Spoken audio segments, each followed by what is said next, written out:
Most of the time, glucose levels in the ISF and the whole blood are similar. However, when the glucose is changing rapidly, such as after meals, after insulin, or after exercise, the glucose level in the whole blood is not the same as glucose in the ISF. This difference in the rate of change is known as the lag.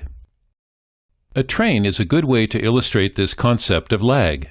Think of blood glucose and ISF glucose as the cars of a train. In the front car of the train is blood glucose, or BG. In the back of the train is the ISF, or sensor glucose, SG. Imagine that the hills and bumps on the track are like the changes in your glucose levels throughout a typical day. In the front car of the train is blood glucose, or BG. As carbohydrate is digested, glucose enters the bloodstream first before it is absorbed into the interstitial fluid. So blood glucose is in the front of the train. In the back of the train is the sensor glucose, or SG car.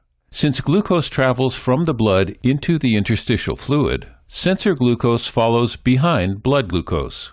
When the train is traveling along a flat plane, when there is little fluctuation in glucose levels, the blood glucose and sensor glucose readings will be very similar, although rarely exactly the same. Now think of going uphill on the train as a rise or upward trend in glucose levels. As the train starts up the hill, you can see that the blood glucose in the front car is leading the sensor glucose in the back car, because changes in glucose appear first in blood glucose. Now as the train heads down the hill, or glucose is decreasing or trending down, once again, the blood glucose leads in the front car. So, as you can see, whether glucose levels are trending up or trending down, blood glucose leads sensor glucose. There will be a bigger difference in blood glucose and sensor glucose readings on the bigger hills, or when glucose is changing more rapidly, after food, after insulin, and after exercise.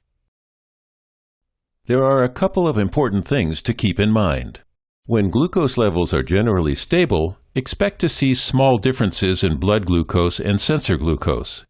However, when the glucose level is changing rapidly, expect to see bigger differences between the blood glucose and sensor glucose readings.